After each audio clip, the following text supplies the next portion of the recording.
大家好，欢迎来到 Mandarin Corner 的播客节目，我是艾琳。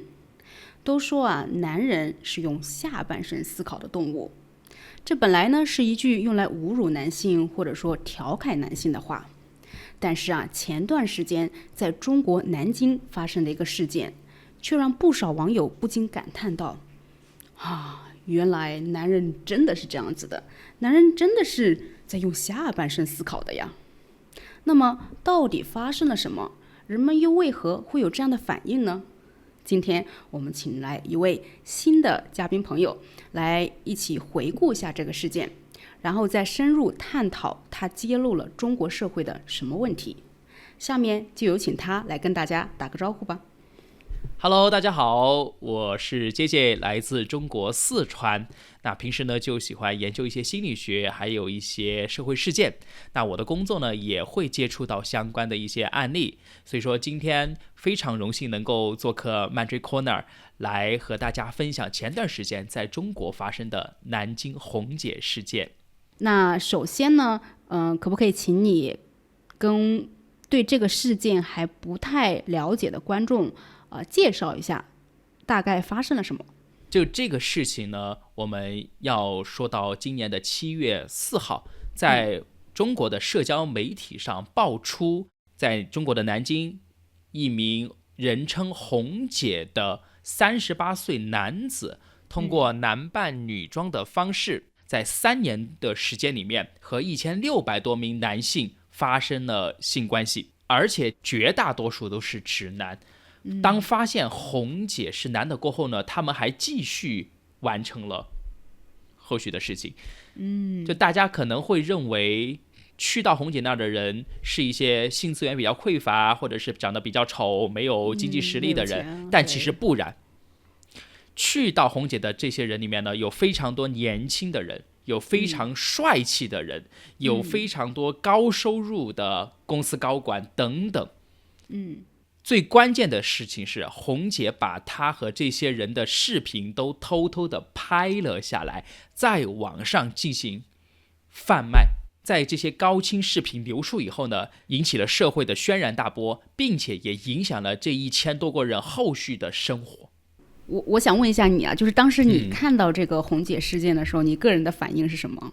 其实真的会很惊奇，因为其实红姐她的那个外表觉得还是比较奇怪的，因为那个头发是刚刚齐肩的，然后呢戴个口罩，然后就只露出一双眼睛，给我的直观感受是比较奇怪的。就像网友给的直观感受也是就是在质疑红姐她的一个长相，长得这么奇怪，穿着这么奇怪的人为什么要，是吧？不是为什么要，是为什么能够吸引到这么多帅哥对吧？就大家很震惊，对对对，是的，是的，觉得毁三观的感觉。是，所以说在网络上呢，大家上的那个就是情绪还是比较的负面的。从难以置信什么，然后到质疑，怎么可能这种事情是吧？然后知道真相，视频流出，看完了过后就是表现出那种厌恶，甚至于鄙视那些男性嘛，是吧？对对。然后非常有意思，就是有一些网友呢，把红姐的那些视频或者转发给了自己的男朋友，然后质问自己男朋友：亲爱的，你看看你会不会去你下得去手不？万一刚好她的男朋友就在上面怎么办？天哪！你别说，真的就是因为有朋友吃瓜就吃到了自己身边的人，甚至于男朋友还有未婚夫。我感觉这个事件真的不只是在中国出名走红，好像在国外我也看到一些英文去讲这个事情的，是不是？对对，刚刚大家听到或看到的是国内网友还是比较的反感嘛，负面，但是国外的网友，特别是东南亚的朋友们，他们感觉就是把红姐当那个神来供奉起来，然后还专门给她取了一个名字，叫做招桃花神。为什么？因为红姐她长得那么的普通，甚至于丑，但是她依旧能够通过各种各样的手段吸引，甚至于睡到那么多优质的男性。哇，简直是心目中的神！希望红姐保佑我也能够通过我普通的外表找到一些帅哥美女。特别是泰国哈，他把红姐拿出去做什么电招牌呀，把她的照片打印出来，然后甚至于让佛教的高僧去加持她，然后保佑自己，我也能够像红姐一样吃得那么好。那这个红姐其实在做这个事情哈，她已经做了3年之久了，为什么到现在才被爆出来呢？就是之前怎么都没有人发现？其实说实话哈，这个事情在网络上其实传出来，还是因为一个网站或者是一个类型的网站，他们被称为爆料网，就是专门爆一些比方说哪个航空公司的空姐然后出轨呀，什么大学教授又和学生搞到一起那种视频。然后呢，这个事情的起因就是因为一位和红姐曾经有过那方面的一个网友，然后呢，他在浏览这些网站的时候呢，发现他自己和红姐的那一些视频就在里面。你能理解我感觉吗？刷着刷着，哎，这个空姐好，这个大学教授这个哪个学生又出轨了然后哪个老公妻子又出轨了，好，哎，这个人怎么看这么眼熟我操，是我点进去什么东西，你知道吗？然后所以说他就选择了报警。报警了以后，第2天就上门把他逮捕了。第3天呢，就以传播淫秽物品罪将红姐拘留了。不过我还是有一个疑问就是红姐她是怎么吸引这些男人的呢？她最早的时候就是在3年前，其实她就是在那种约会软件上面开始的，然后把自己的高P 图的一些精修照片又瘦又白，哇，又好看，十级美颜是吗？对，10级美颜加上化妆，虽然说红姐的妆化的不好但是通过这样的一些照片方式呢，然后呢就给自己立一个人设，我30多岁，我还离了婚，女性离婚过后的就会有一些孤独寂寞，然后把人设立好，慢慢的吸引这些男性。为什么这些男的他会喜欢离婚的女性因为离婚女性很有经验你懂吗？就是大姐姐，知心大姐姐，非常懂得关心人，处事有分寸，不会像小姑娘一样无理取闹你知道？对，就是懂事。这小姑娘还得要你哄是不是？对，大姐姐来哄你。好吧，难怪有那么多年轻帅哥，我懂了。是的。然后我们继续说回到，就是他通过这些约会软件，然后呢，他在抖音火了过后呢，或快手火了过后呢，他通过这些短视频平台就开始发自己的那些短视频你就是中国会有那种擦边视频扭腰的那种你懂吗？对，我有看过。对，是的，就是他就把自己的这些照片视频就发上去了。然后呢，后面他的粉丝量多了以后呢，他就开始开直播间了。你看过吗？我没有看过，但是我看了回放。我要不跟大家模仿一段就是这样。好，来吧。欢迎张扬哥哥。张扬哥哥今天吃饭了没有人家也在吃你知道吗？那种没眼看我。就是哇，好屌，就是刚好男生喜欢的那个样子，好吗？我现在有点明白了。其实我模仿起来还是有点假但是红姐自身的声音听起来是比较偏向于女生的。那我能问你一个问题吗？就是关于你们男人的问题。也是因为这个原因，红姐高 P 的照片嘛，家长化点妆，然后通过那种妩媚的妖娆的声音，对，然后就会让大家觉得这个女生是有点奇怪，但是呢还是个女的，你知道那种感觉吧？我明白。而且这种约会软件它一般都是约炮的，是不是？就是一次性的一夜情这种，也不是说我一定要对你负责任呀，或者说你就追你。对，但是红姐其实不是这样子红姐是采用暗示。红姐先把先在那个就是约会软件上去配对嘛，聊天配对，聊得比较好，然后你再加我私人的账号，私人账号聊完了过后呢，再邀请你到我直播间里面。直播间里面来了过后呢，给我刷礼物或者给我那个是不是啊？对，互动深入沟通交流过后呢，再通过1对1的聊天的过程中呢，叫做暗示。今天晚上你有没有空啊？要不要吃个饭？你懂吧？就是那种方式。明白了。然后呢，哎呀，你不用给钱了，我们关系都那么好了，你来我家的话，你给我带一个礼物就可以了，什么都可以。一般带什么礼物？什么水果呀，就是小到这些生活用品，大到有送什么电脑配件啊。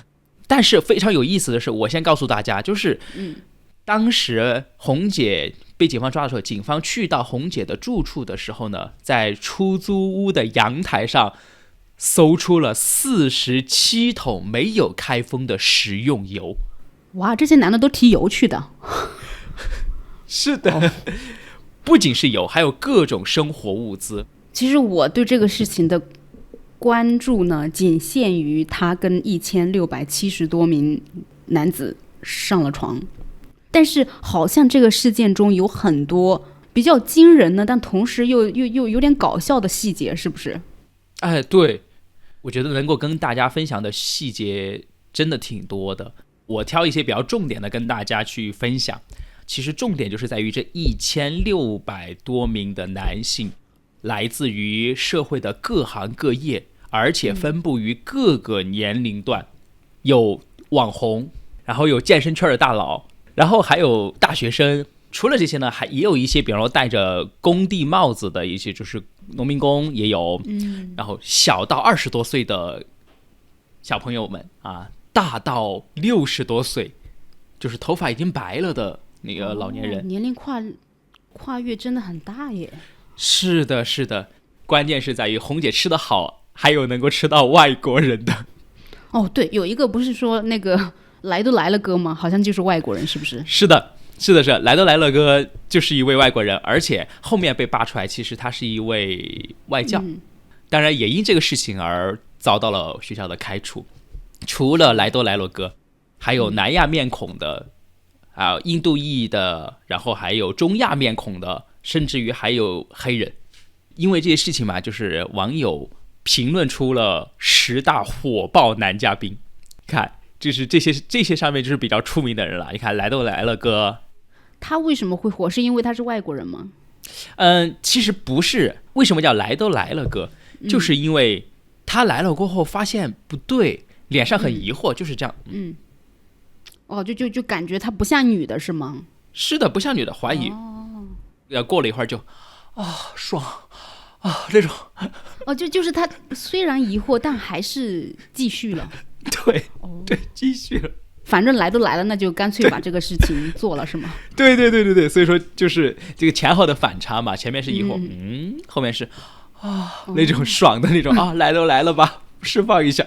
然后后面还有一些，比方说那个四季哥，这个老哥他1年来了4次，而且他4次还带着不同的东西来。春天的时候带了新鲜的中国的茶叶，夏天的时候给红姐带西瓜，秋天的时候给红姐带面粉，冬天的时候拿酱油。大家可能会想问，那你怎么知道别人是4个季节来的，不是连续4天来的，是吧？是因为他穿了4季不同的衣服。就是有4个视频。对，有每一个视频穿的是不同季节的衣服。对。四季哥说完了过后呢，还有健身哥健身哥，因为身材是最好的。我记得这一个，我好像这个蛮火的，是不是？在网上很多人讨论这个，就是因为他长得又帅，然后一身的肌肉，是不是？而且据说他也去了很多次，是吗？是的，健身哥去了很多次。健身哥呢，就是他和红姐舌吻，你可以想象吗？那种抱着，天了！网上比较火的这位健身哥呢，他其实是一个健身房的教练，然后被学员认出来了。天哪，哇，我觉得这个太惨了吧？那他不就是在那一行干不下去了吗？所有人都认识他了耶。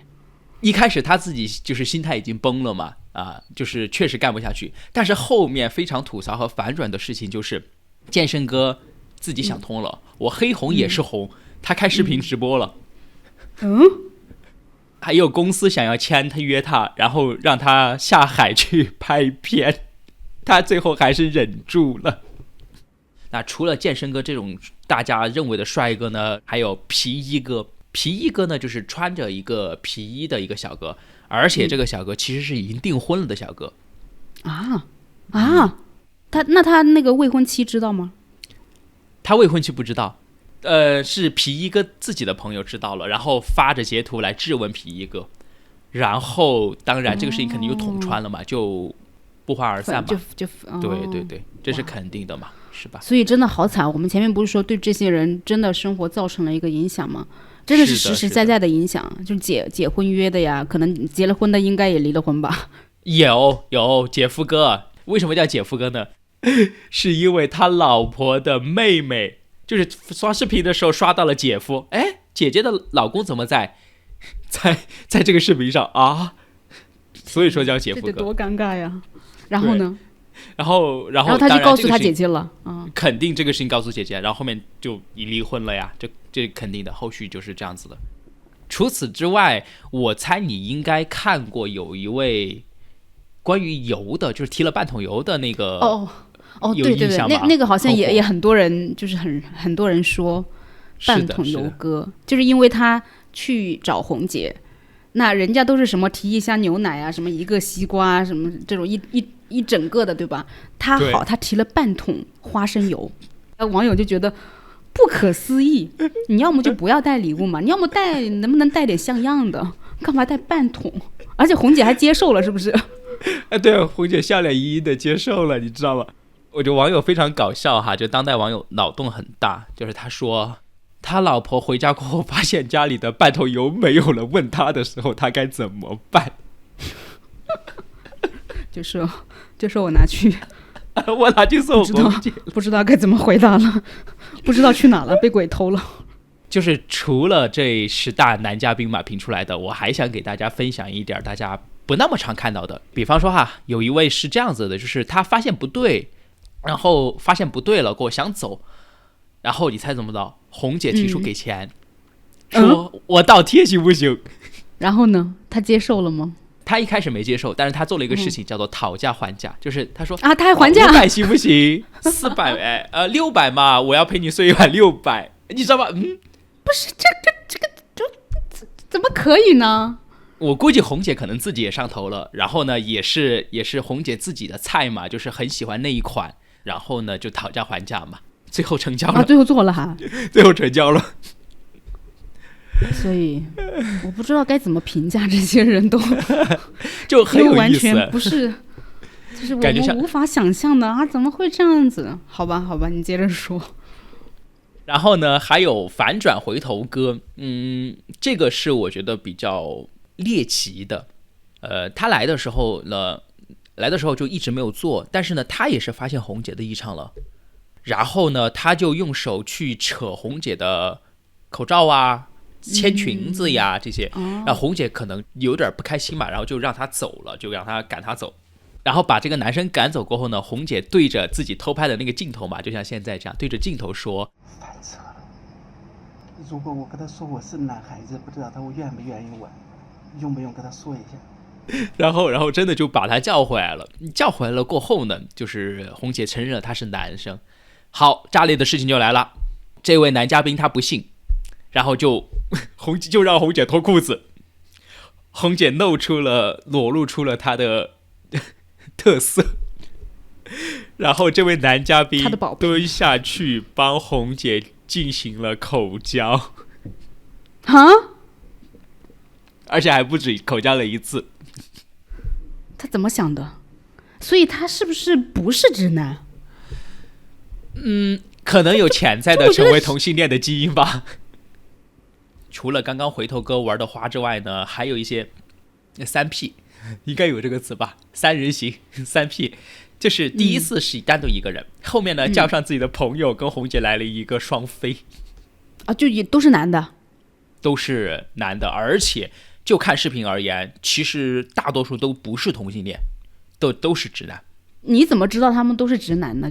是因为就是他对外的性别表态都是女的，大家都会以为他是女性，或者是他吸引的都是一些异性恋。他其实也算犯法了，在中国法律里面叫聚众淫乱。算的吗？这个算，3人以上就算了。就是如果真的发生了，你也不好定罪吧？那你要调，除非像他这种偷拍下来还可以调取资料，否则的话，我怎么知道你们3个人在里面是打牌呢，还是在干嘛？那不是去年有个段子吗？3个男人叫了一位陪玩小姐过来，打扑克，打了一晚上。啊，打扑克？对，打引号打扑克。我们没有做什么，我们就是打4人的那个扑克牌。啊，是真的打了扑克是吗？是假的打扑克，他们就有警方抓到他们过后，就说我们4个什么都没做，我们只是把衣服脱了打扑克。哎，这是真实事件吗？这是在新闻上看到的？这真实事件。哇，你知道吗？就不管是外国人还是我们自己，就中国人啊，都有一种印象，就是中国人在性方面是非常传统的，对吧？对，哇！但是我听完这个事件，我觉得一点都不传统，哎，玩得很花嘛。啊，对，对不对？对，玩得很花。真的就是明面上好像中国在性方面非常传统，好像就是比如说朋友之间也不会去聊这个事情啊，那父母跟小孩也不会去聊这个事情，就感觉避而不谈。但是呢，不说归不说啊，该做还是得做，就这种感觉。是呀，就是所以说红姐这个事情之所以引起那么多的广泛关注，也是因为如此，就是看到了大家心里的另外一面，就是最真实的那一面，或者说看到社会的另外一面，就是可能以前也没有什么约会软件，但是现在就比如说约炮这个词儿吧，好像也是当代出现的嘛，对不对？是的。以前我觉得我们父母那一代不可能有约炮这个词儿或者是这个概念啊，更不要说去行动。对，但现在大家好像就是把约炮这个词经常挂在嘴边，然后甚至于不会成为厌恶了嘛。男性会攀比或者炫耀曾经谈过多少个女朋友，或者是睡过多少的女人。那所以他这个也可以炫耀，就我还睡过男的呢。对，就是比方说刚刚我们聊到的那位叫回头哥嘛，就是他可能也会成为炫耀，开玩笑，我还操过男的呢。天哪！其实红姐也是如此，红姐的主页标题上面就写的品尝过1000多个各式各样的男人，就是他成为了一种他炫耀的资本。红姐这么乱性，跟这么多男的，而且是进行肛交，其实是非常危险的，就是会传染疾病的。那这些男的他们都有就是做安全措施吗？就我看到的一些视频而言，好像只有几位外国小哥他们戴了安全套，国内的朋友们几乎都没有戴。而且在后续警方的调查的过程中呢，其实当事人也承认几乎没有用套。哇，他们不怕吗？就是他们都不害怕吗？他们肯定怕，但是有其他东西打消了他们的顾虑。第一个就是红姐其实说红姐有检测过，没有病。然后呢，如果那些当事人他不信任他，那这个信任就会成为一种隔阂。我都已经说了，你干嘛不信我？你不信我，那我不跟你来了。对，这种是吧？对，因为他们也会害怕，就是说，就黄了这个事情了。是的，这第一个。第二个是因为心态的原因，他们会觉得自己不是去嫖，也就是不是去花钱找小姐或找性服务，就说我们又不是嫖，我们就是一个普通约炮，那我何必去防护呢？是吧？这什么逻辑啊？就是他们心目中的红姐是比较干净，不爱出去乱搞的女生。就他不知道其他的1600多名的男子的存在啊。是的。那不怕她怀孕吗？就即使不怕疾病的传染？我猜测可能红姐会说我们不射在里面就可以了。因为我好像看到有起码1半多甚至大部分的男性，他其实红姐不让他在里面射精的，红姐就会特别准备一块毛巾铺在地上，这块毛巾反复使用了很多次，然后呢，都就是让男性射精就是在这儿。红姐她自己知道她在跟这么多人性交，她不担心会被传染什么疾病，因为她也不知道这些来的人是什么个情况，对不对？关于性病的一个传播，如果红姐的肠道，也就是那个下消化道里面没有伤口，那理论上传染的概率会比较小。之所以会传染这些疾病，很大部分是因为本身直肠是有伤口的，然后通过高浓度的精液以及体液这些东西，病毒进行传播。那后面红姐就是被抓了之后，他们有没有去检测红姐是否携带什么性疾病呀？这个检查了，抓进去了过后嘛，他就被要求去检测，检测结果出来呢，他确实是没有的。哦，哇哦！如果是有的话，他会多出一个罪名，叫做恶意传播性病。就是他如果知道自己有，他还不带保护。哦，明白了。是的，当然这1600多名来宾里面呢，确实有一些检测出了性病，有但是不是来源于红姐，是因为那他们也有可能传染给红姐啊。是的，大家这方面的意识好像还蛮弱的，对不对？我感觉大家对于安全套的这个意识还停留在它避孕，就以前那个套不是叫避孕套吗？好像后面才变成了安全套。这个确实是，这个和中国人的普遍的性安全意识有非常非常大的关系。中国人普遍不那么喜欢戴套，为什么？2个核心的原因。第一个核心的原因，戴套会不舒服，就像是穿着鱼去洗澡那种感觉。穿着衣，好，这个比喻还挺就是它恰当。直接肉体的接触，就是那种触觉的接触，简单一点，爽感会减少，刺激感会减少，而且戴安全套会影响男子气概。真男人谁戴套啊？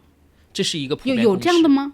有，是在全世界还是在中国？在中国，真男人谁戴套啊？无套性交才爽。它也是一种炫耀的资本，叫做我无套内射了某某女性。我明白了，就是感觉好像我能说服这个女生让我不要戴套。是的，反正你怀孕是你的问题，对不对？又不会影响到我。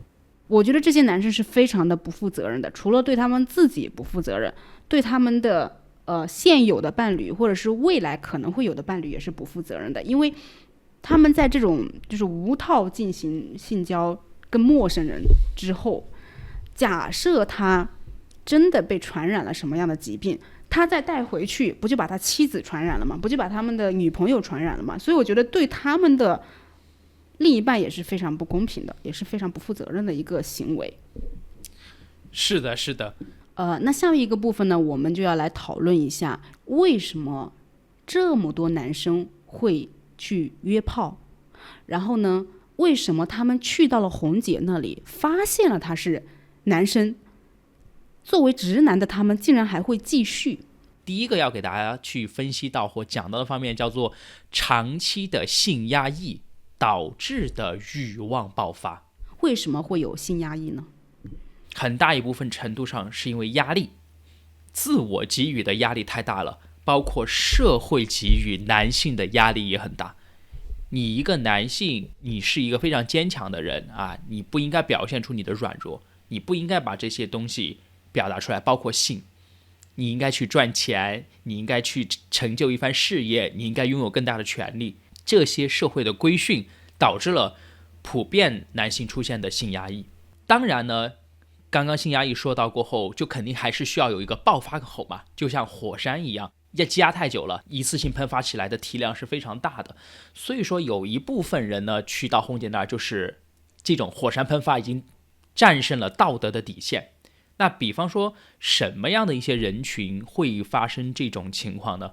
第一个就是没有固定亲密的伴侣，然后第二个呢是不和谐甚至于无性婚姻。比方说像我们刚刚说到的姐夫哥，应该都是跟夫妻性生活不和谐有一定的关系。第三个人群呢，就是长期重复没有新鲜感的人群，就是让我跟我的爱人在一起5年了哈，我做爱只跟他一个人做，我想换换新口味。然后同一个姿势是吧？对，大家又不互相学习，又不互相交流，每天都是一个姿势。我吃东西吃的太甜了，我总想吃点辣的吧，换个口味啊，明白了。好，那我们先回到就第一个啊，就比如说你刚刚讲，很多男性可能是因为没有长期的固定伴侣，也就是说没有女朋友，那他们为什么就是没有女朋友？是找不到吗？还是不想找？我觉得不想找应该会占比较大的部分。不想找占比较大吗？是吗？我以为是找不到，因为我们之前做了很多期节目，就是关于剩男呀，关于现在的中国男生很难找到结婚对象一个是可能说男多女少啊，那本身这个女孩子的数量就少；另外一个呢，女生对于男性的这个要求也慢慢在增加，在提高。对，在提高。所以呢，就很多男生他是没有办法满足女性的这个期待跟要求的，所以呢，就变成被挑剩下的。是，就是因为长期近些年的一个情况，所以导致了这群00后也好，或者是90后也好，他们不愿意去找了。知道女性要求高，知道女性对要钱，那我何必去贴呢？而且很多男生可能也会觉得说，要找女朋友其实是一件很麻烦的事情，因为你要去追的这个过程是很辛苦的，你必定要做一些事情去讨好他。然后呢，你要是讨好的不对呢，人家还不一定喜欢你，所以这个过程就非常长。那你要从看上他追到得到手可以跟他有性行为，这个时间太长了，等不了，是不是？是的，投入的精力时间成本会很大，就成本太高，收入太低。对，收益太低，就是收益太低。对，那个就做生意的感觉嘛。哎，我去。是的。而红姐这边又是免费的，提一箱子牛奶20-30块钱就好了。对啊，不仅如此，它还能给我到心灵的慰藉这也是我们后面要说到的一个方向。好，就是第一个就是说没有稳定的这个女朋友伴侣，那第二个就是说已婚的其实也是在经历着无性婚姻，这种你觉得在中国普遍吗？现在的年轻人可能会更倾向于前面不和谐。我们展开来跟大家聊一聊这个不和谐吧。第一个是欲望的不和谐，在生物学共识里面呢，男性的欲望其实要比女性更强。简单一点，就是男生每隔2天想要一次，女性每隔1个星期5天才想要一次。那男性怎么办呢？是吧？而且女性还有月经这个生理期然后如果说已婚的话，怀了孕对，是的，就是除了说欲望方面的东西，还有那个第二个不和谐是在于荷尔蒙的分泌的不和谐。什么意思呢？男性普遍的一种高潮时间普遍是在10秒到20秒之间，就比较短，但女性的高潮普遍会持续30秒到1分钟，就相当于说女性都还在高潮的过程中，男性高潮完了过后，很多的夫妻之间就会比如说就拔掉无情，就是做爱前淫成魔，就是那个色心欲望起来，荷尔蒙分泌上头，然后做完过后呢，冷漠的像什么一样，然后以至于很多女性都去搜一个问题，叫做男生跟我做爱过后跑去一个人抽烟，他是不是不爱我真的吗？就有这样的，就是有人会这样搜是吗？对，有人这样搜，而且也会有很多女性会有这样的顾虑，就是我男朋友为什么一做完爱过后，我都还在高潮的那个延缓期，男性马上完了过后就去洗澡去抽烟了，他就离开我了。就是这一系列的原因导致了夫妻之间或者是男女朋友之间不和谐。第三个不和谐其实是来源于观念上面的不和谐。在中国谈性色变这个话题已经是中国老生常谈的了，就是一谈到性，对，就大家不要，都很羞耻。对，所以说就是夫妻之间本身性和谐这个话题是要去找彼此的和谐处，而不是说就是不愿意聊回避，然后做完过后完事儿。这也导致了就长期积累的这种就比如说你的伴侣长期积累下来这种不开心，也会就是间接的导致你们俩的夫妻关系变得不好。是的，除了刚刚说的性压抑、性爆发，还有一个点，也就是红姐为什么能够得手的最重要的原因，就是情感需求。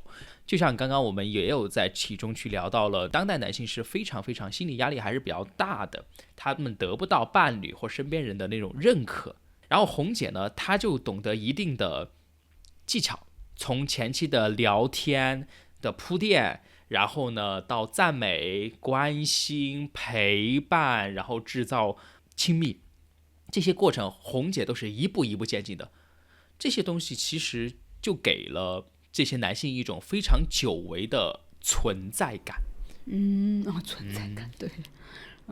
后续一位男士在警察调查过程中，他说，他跟他老婆10年了，从来都没有听到过夸赞，但在红姐这儿，不到1个小时得到了3次夸赞，你好棒！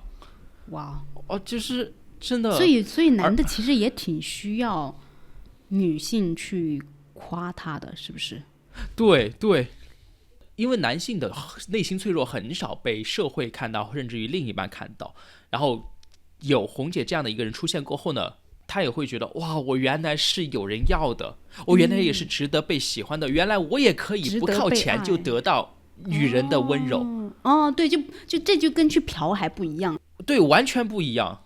总结而言，红姐这里不仅能提供性服务，对，同时呢还提供赞美服务，所以红姐才能够在3年。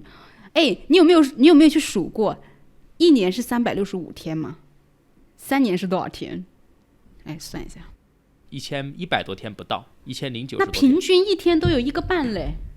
是的。那他是每天都有男生来找他耶，好忙啊。其实这样子算下来是这样子的，就是毕竟红姐也很辛苦嘛，就是365天全年无休节，好敬业啊。我们现在知道为什么这些男性会去找红姐了，就是因为有欲望，有这个希望被夸，但是他们都是一直以为红姐是女的，是吧？那么对，疑问就来了，有一些男的他其实是在这个来找红姐之后是有质疑的，甚至是有发现他是男的，但是他们还继续了。这个就是很多网友不理解的。我可以理解他为什么去找他，但是我很难理解他为什么发现了之后不走。有非常非常多的层面，我们从最重要的几个点去跟大家进行解读和回答。好。第一个，也就是最重要的，叫做沉没成本，它是一个心理学的词语，大家用俗话说就是来都来了，我钱都花了，我前期的情感也培养了，我跟他进行了交流，是吧？我去的时候还带了礼物，是吧？茶呀、面粉，还坐着车跑得老远来，这投入了越多，然后就越难回头。其实这个类比就很像大家喜欢去赌博的一些人，总想再赌一把进行翻本。就是我前面已经输了100万了，希望赢再多，输了希望翻本。真的是的，赌徒真的就是这样的一个心理。甚至于当男生有犹豫的时候呢，红姐也会轻声反问一句：礼物都带了，不想试试新体验吗？就是他会通过这样的暗示去打消，而且他好像一直都是非常的不带攻击性的，是不是？就让大家都觉得很舒服，即使他在说服你，也是那种轻声细语的，是吗？是的，对。然后第二个呢，确实还是跟刚刚我们第一次说到的男性的那个上头有关系，男性的那个欲望上头了，我荷尔蒙分泌已经分泌到了一个，就是来红姐这里，我就是带着这个目的的，我可能这个就欲火焚烧了已经。对，就所以说很搞笑的一个事情哈，就是，当红姐就是让他去洗一洗嘛，洗了洗出来以后，脱掉裤子的时候，你会发现大多数的男性其实是处于半勃起状态了。就这个时候已经没有办法理性的去思考这个问题了，是吧？没错，对。所以说，就当这个欲望上来的时候呢，就肯定不嫌弃了。而且呢，中国有句老话叫做“关了灯都一个样”，就是你再那么不好看，再那么不符合她自身审美的女性，关了灯过后黑漆漆的过程中，我就只能够通过触感去完成。那当然呢，红姐是不允许关灯嘛，因为她要偷拍。那这些男性采用的方式就是闭眼，我把眼睛一闭啊，有人帮我啊然后插入也好，或者是有人口交也好，就是能够去释放出来，那就可以了。这是第二个精虫上脑。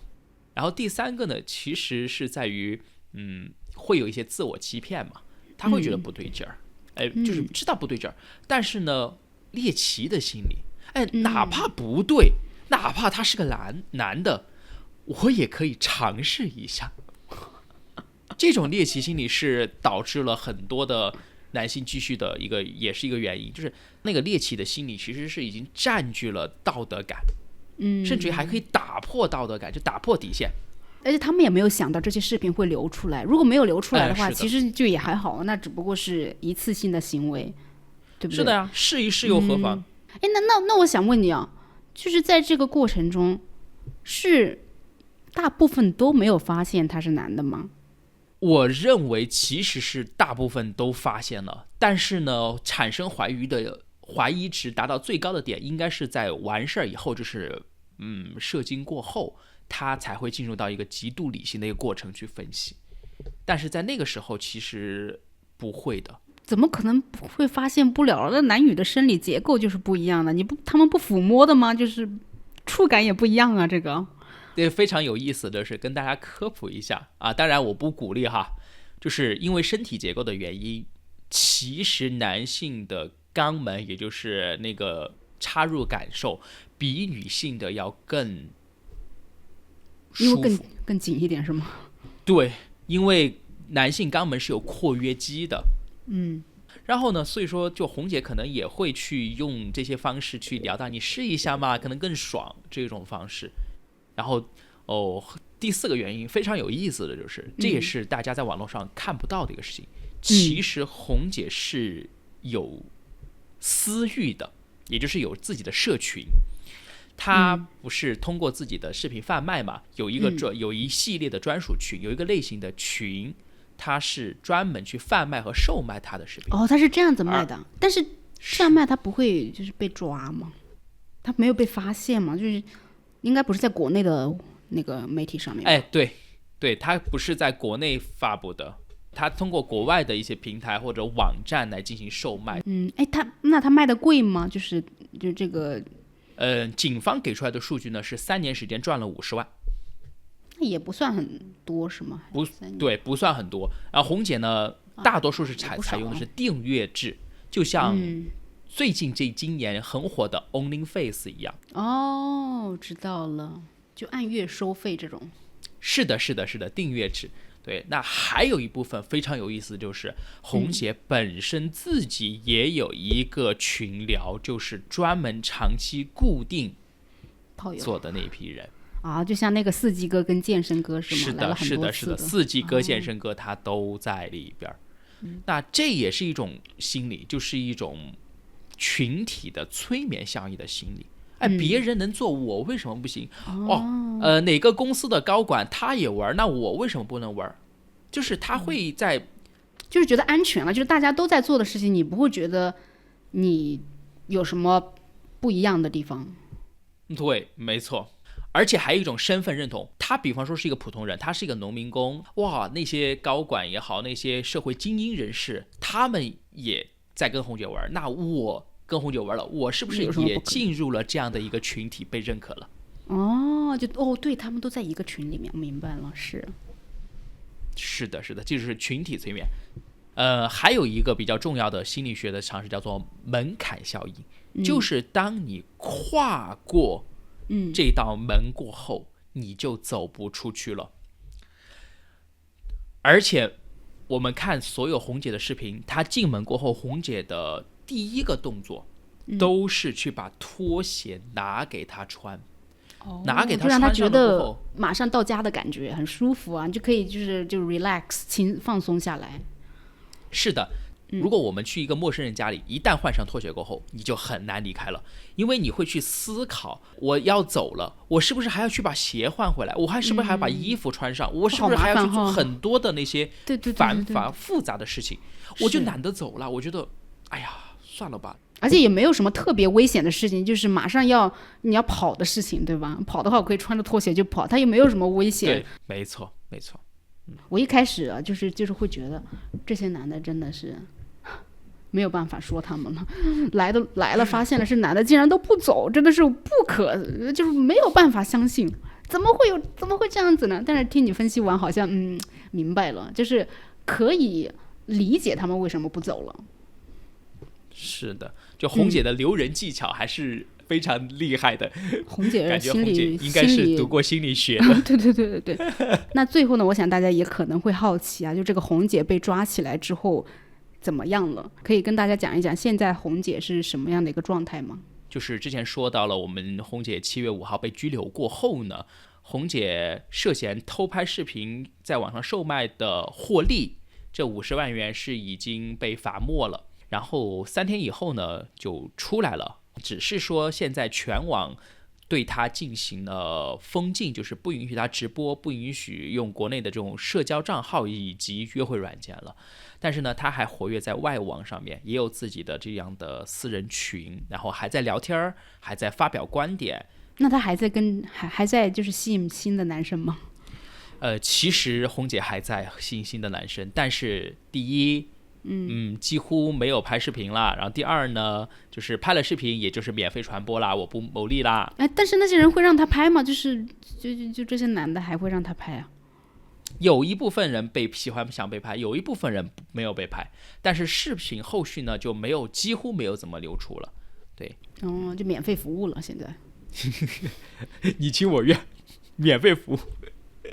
好的啊，希望这些榜上有名的、有照片的这些男士们，都在以后的人生道路上洁身自好，不要抱有侥幸心理。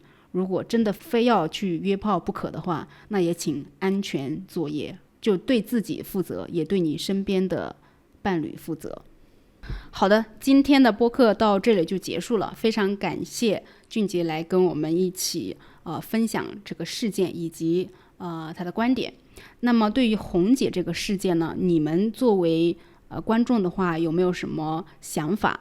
那顺便开一个小玩笑啊，就假设你们是男的话，你们在没有这个伴侣的时候，或者说自己这个性欲望很强烈的时候，你们会看得上红姐吗？或者说你们去了之后以为她是女的，然后最后发现她是男的，你们会继续下去吗？还是扭头就走？我也很希望听一下你们的答案。俊杰还有什么想说的吗？我们今天就分析到这儿，就是欢迎大家来跟我们一起讨论你的想法。好的，好，谢谢，拜拜，拜拜。